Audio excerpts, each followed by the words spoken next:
I also must say you're looking dapper. Just a phenomenal I appreciate fit. it. Oh, my God. You know? That's how somebody should dress. That's good stuff. The past couple, actually, about a year now, this has been just my constant. Oh, it looks good. It works for you. Let me tell you. I appreciate it.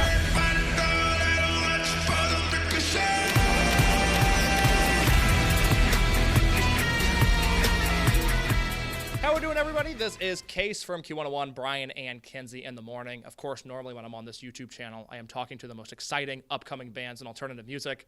But today is special. Today is somebody that I have requested to come into the Q101 Lounge. He will be at AEW tonight at the Wintrust Arena. That is November 27th. Tickets still available, AEWTix.com.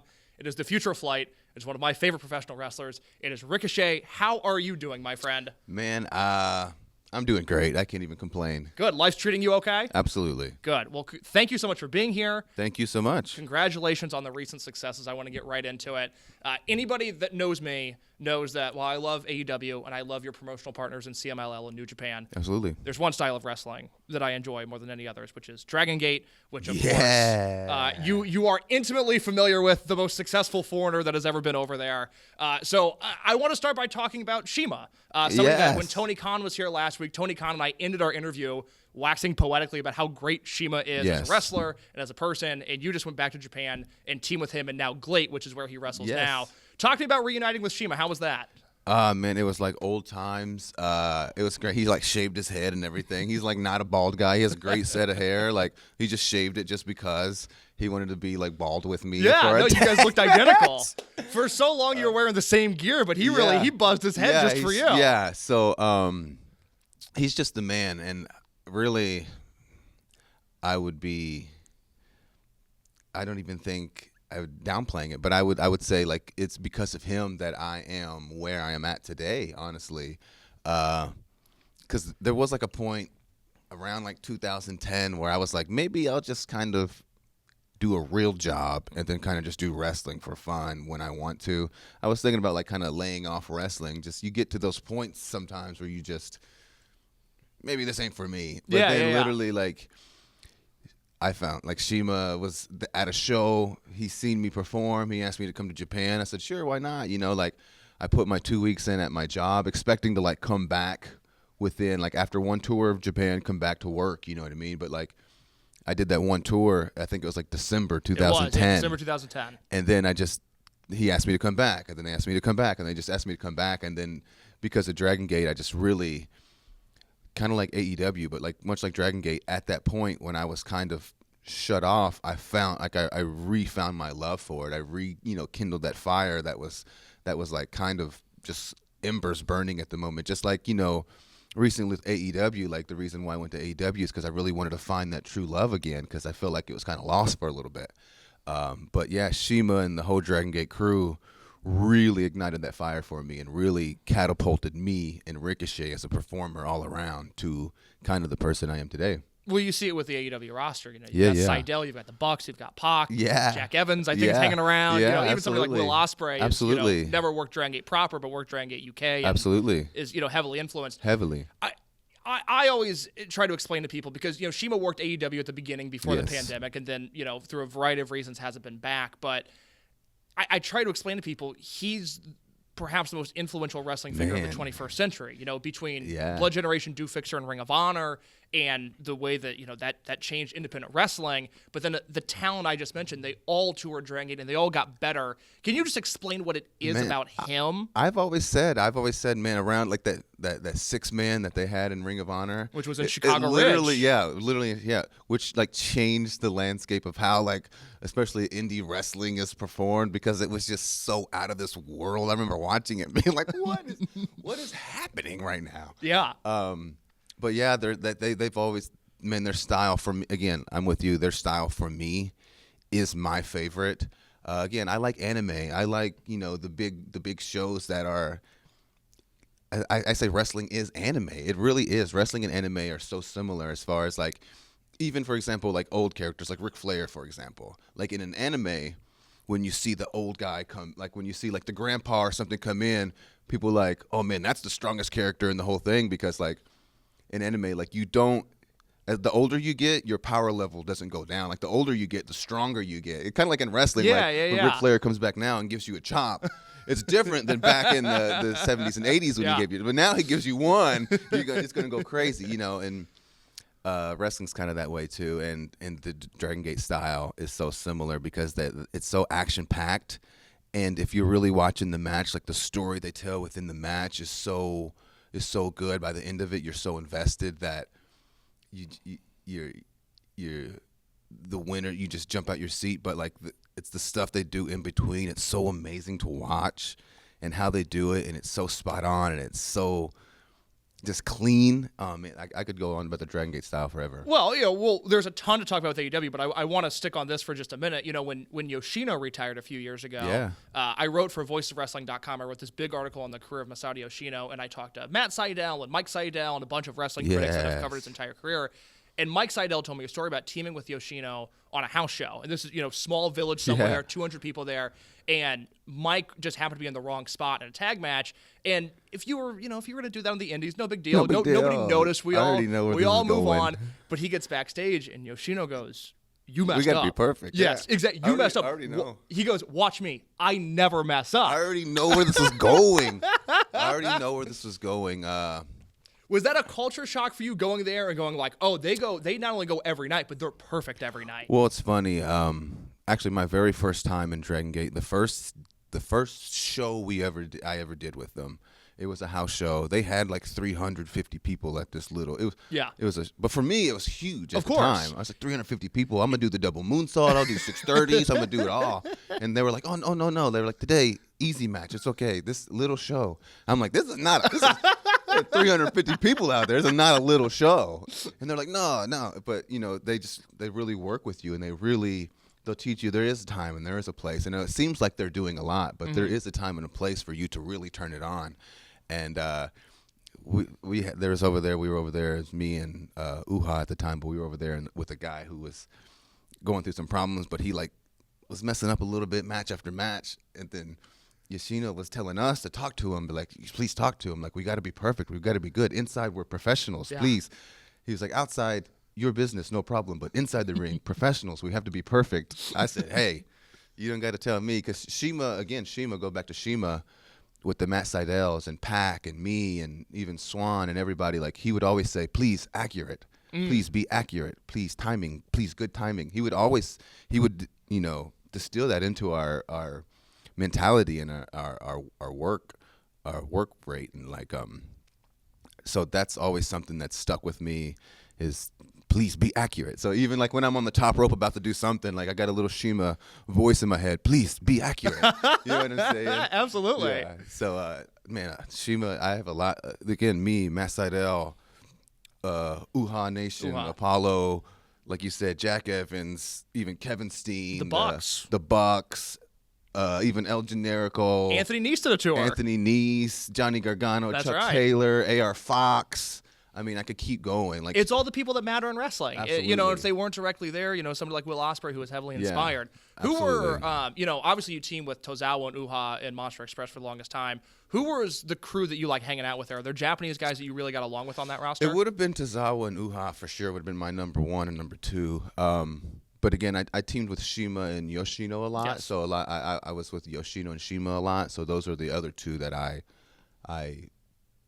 really learned from, and I was around a lot, even before or after matches or working out or whatever. I hung out with those guys a lot, and they really distilled a lot of the disciplines and stuff that I have today. Even like with like packing my gear and little things like that, I learned from being over there with those guys. Because they make you like set up the ring before every show, right? Oh, especially like Dragongate. Like they don't have like a ring crew. And they don't have they don't like make you, but everyone just does it. When you see Shima taking chairs and taking wood posts and stuff, like you're like, okay, who am I? Like I gotta, you see Don Fuji and you see Mochizuki and you see Yoshino like putting up the ring posts.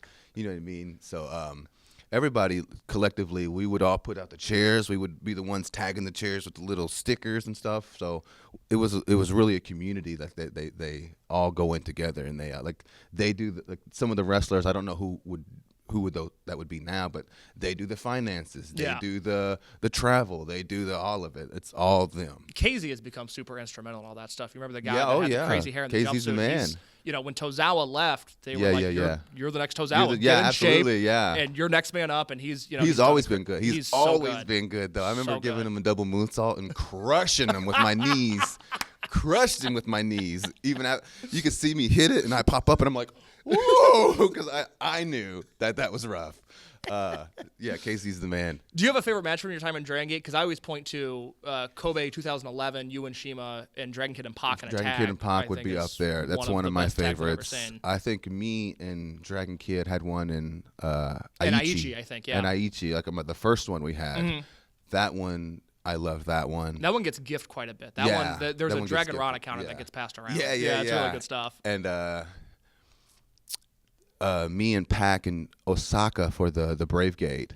That was like the Will Ospreay Ricochet before Will Ospreay and Ricochet. Yeah. Pac and me were really, I think, taking it to a next level because he was somebody that I always kind of looked up to, and so I always wanted to like go out there and put on the best performance I can for him. And Pac's another guy who distilled a lot of disciplines in me, especially with the diet and working out and like taking it and treating it like an actual business.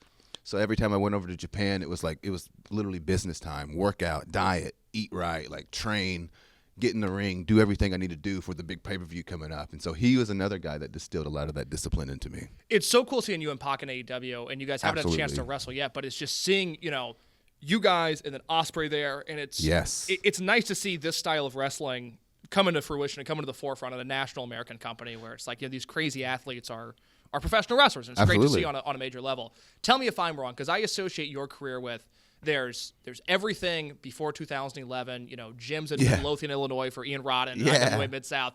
And then in 2011, Dragongate, for those that don't know, they split everybody up into factions. And in 2011, there was Blood Warriors and there was Junction 3. Yeah. So it was two sides. Two sections, yeah. And you wrestled Pac for all of 2011. You guys had a singles match in Chicago, actually. Yeah. I feel like that changed you as a wrestler, and that the year you spent with Pac just transformed you as a performer completely. Gosh. I mean, what's it like wrestling him? Because he's a guy that is perfect at everything he does. And again, when he first started, really breaking out into the scene, he was, overseas. They bring in a lot of the guys. They bring in AJ Styles. They bring in Matt Sydal. They bring in Bryan Daniel. They bring in all the really good guys. Yeah. And obviously, they have their young guy, this guy Pac. He's real good. So you put him in there with AJ, and you put him in there with El Generico, and you put him in there with Claudio, and you put him in there with all these guys. Like, of course, he's just gonna learn. He's gonna take in that stuff. So, watching that, because in the indies you watch everything, and being able to see that, and then going over to Dragongate and being able to be a part of that and take in, everything that he's learned from those guys. Was just awesome. And again, just being in the whole Dragongate, I don't want to say bubble, but being over there. Well, they almost exist in a bubble. I don't know if they get the credit they deserve. Especially now after the pandemic, too. Like, it really is. But being over there, again, he taught me so much, like, the discipline aspect of what it takes to do this. Yeah. I got from Pac. And then just being in the ring, again, the timing, the accuracy, the ring awareness, everything, the spatial awareness. Like, Pac is like, second to none at that. Absolutely. So that, again, it really, like I said, that whole year really did help me out as a performer and a wrestler in general. Let me ask you one Dragongate question, then we'll talk about AEW, because that's why you're here. I'll talk about Dragongate all day. I would love to. Yeah. But when I was here with Tony Khan last week, we were talking about the Wrestling Observer Newsletter Hall of Fame, which is Dave Meltzer's Hall of Fame, and both Shima and Shingo got inducted this year. Yeah, and, Shingo. For Shima, he was on the ballot for 10 years. I did a million podcasts telling people why they should vote for him. Shingo, it was easier. He got to New Japan and he kicked ass, and everybody realized it. But Dave has added Masaki Mochizuki to the ballot for next year. That's awesome. Can you explain to people that have maybe never seen Mochizuki before, or are familiar with him but maybe have never thought of him as like a Hall of Famer, who he is and why he's so great? If you're a fan of the martial arts aspect of professional wrestling, then you got to watch Mochizuki.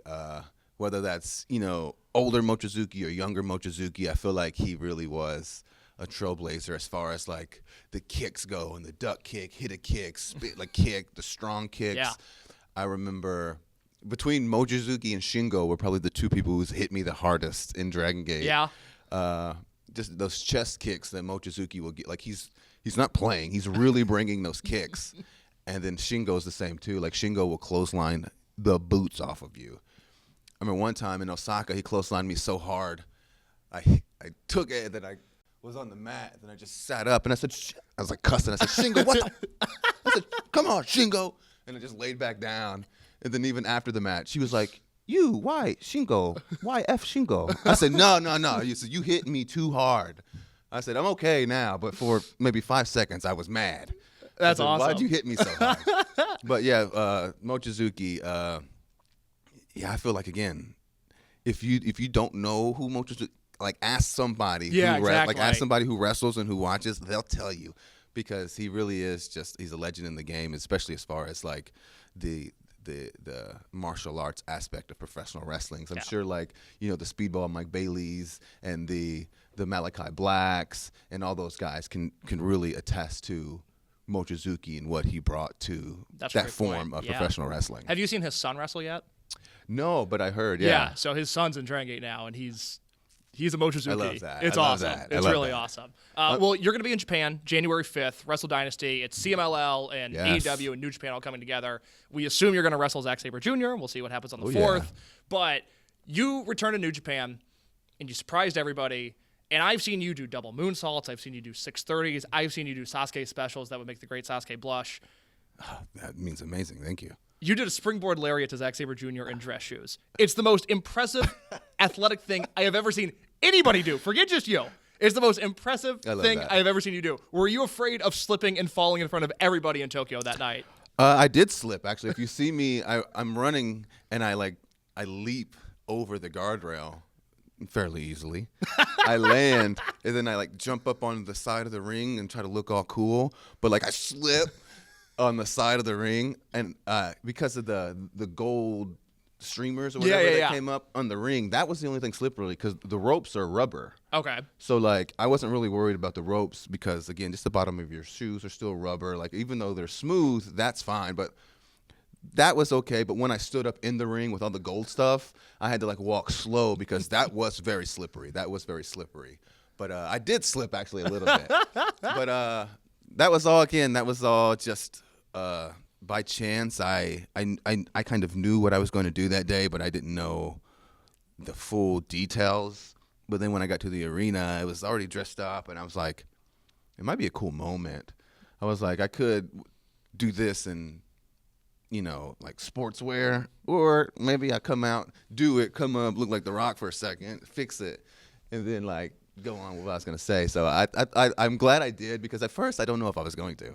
Yeah, no, I'm very glad you did, because first of all, you look dapper now. You look dapper in the moment, and then again, it was just this is, of all the cool things I've seen you do, this is the coolest thing ever. And it's just little. It just adds a little more, because again, the springboard clothesline itself isn't the most spectacular thing that somebody can do, but you add a little bit of detail in there, and people are like, "Whoa!" And you add a little, little charisma, a little touch to it, and it just helps it a little bit. Yeah, it's a little something. I appreciate that, though. Of course.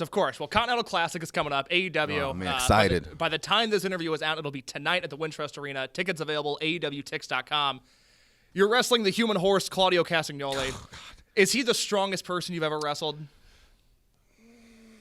I mean, probably pound for pound, probably. I think he has to be, especially as far as someone he's grounded. He's very grounded from the feet all the way up to his head. It's very hard to just move him. If he wants to sit still and get in a spot, it's going to take a lot to just move the guy. And he's got the discipline he puts in. It obviously shows. You see the way he be handling Darby Allin recently and stuff. So I'm not excited about that part. But man, being in there with Claudio is fun, because there's so many things that I know he's capable of, and I know what I'm capable of, and so together I know what we are able to do. But Claudio's always been a blast, but he might be pound for pound. Yeah, I'm trying to think of all the guys you've wrestled. He can just, you're not a light man. I've been in there like Bobby Lashley, you know what I mean? Yeah. So he's obviously just gonna do whatever he wants with me too. So it's I've been in there with the biggest guys in the industry, so it's kind of hard. Yeah, very much so.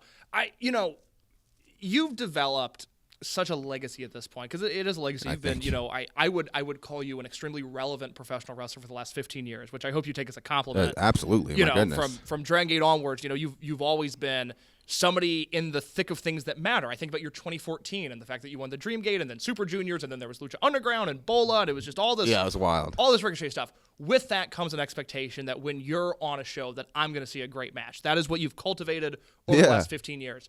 When you go to a place like AEW from where you were previously, there's, I would imagine, an extra level of physicality, an extra level of speed. The tempo is different. Yeah. When you debuted in London, did you feel like you had your sea legs under you and you were ready to rock with this new style, or did it take you a minute to kind of figure out what the pacing of AEW matches were like? I personally don't.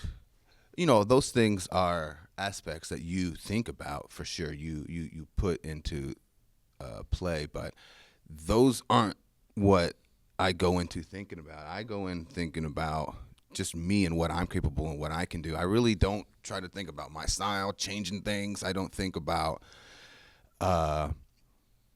this style versus this style, because I've always just wrestled the same really everywhere, depending, like if I'm wrestling Will, it's obviously going to be different than if I'm wrestling, Powerhouse Hobbs. Mm-hmm. If I'm wrestling AR Fox, it's going to be different than if I'm wrestling Lance Archer. You know what I'm saying? Yeah.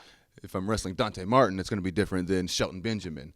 But me specifically, Ricochet specifically, I'm going to do the same moves, the same stuff that I've always done. It's just going to be where, how, why, when I do it.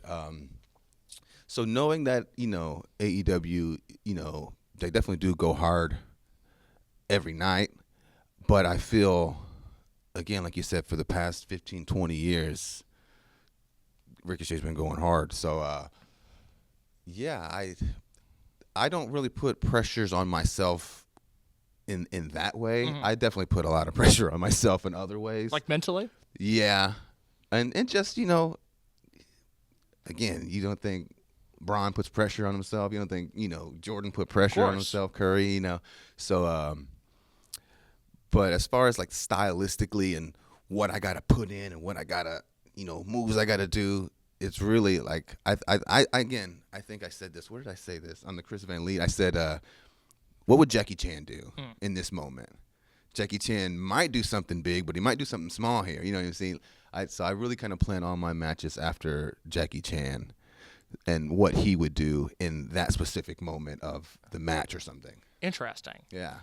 Your block is loaded. It's you, it's Claudio, it's Darby, who I don't think you've ever wrestled before. No. Brody King, Juice Robinson, then of course Will Ospreay. Yeah. So we're gonna get another chapter in Ricochet versus Will Ospreay. Yep.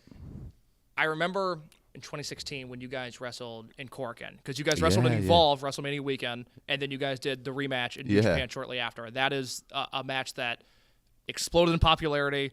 It created a lot of chatter on the internet. When did you know that match had maybe gone outside of the usual New Japan like bubble? That night. That night it was kind of immediate? Literally, seriously. But probably quickly after, because, as soon as one video is uploaded, it was everywhere. Yeah. And that match, I mean, that's just one of those matches that people always, I have a couple that people always refer to, but that's in like the top 3 or 5 of the one people always refer to. And I think it's awesome because it just challenges the way people think about something. It challenges the way people see something, the way they think it's specifically got to be, when really what we do, and I know it's not always been this way. It's not always been looked at like this. But what we do is an art form. It is telling stories, all that stuff is an art form. And it can literally, like I said, again, I said on the Chris Van Lee show, like for me personally, like hardcore death matches are not my preference. I'm not, there have been great ones. I've had friends that have been in awesome death matches. Like I don't have nothing against it, but just for me specifically, I'm not looking for that. But that doesn't mean that I can't say that that's not wrestling. Yeah. Because it is. It's the way they're telling their story, like the comedy wrestling and, all the stuff that the comedians do in wrestling. A lot of people don't like it, but I find a lot of it funny because that's just their way of presenting their style of professional wrestling. The same thing with strong style, the same thing with high flying, the same thing with technical wrestling. It's all very different because it's all people's personal preference. And I just think, where we're at right now, especially like with AEW, we're really pushing the limits and we're trying to combine all of that and to make it something just, special for everybody. And the Will Ospreay match, again, people either really, really like it and they love what they saw, or they despise it and they hate it and they think it's not wrestling at all and it's trash. So everyone's entitled to their opinion, but as long as they're watching, I don't really care. Of course. Do you consider yourself to be sort of in the same way that Pac was to you, that you are to Will Ospreay, as this, I don't know if mentor is the right word, but there's an evolution of high flyer there, and I feel like it was Pac and then it was Ricochet and now it's Ospreay.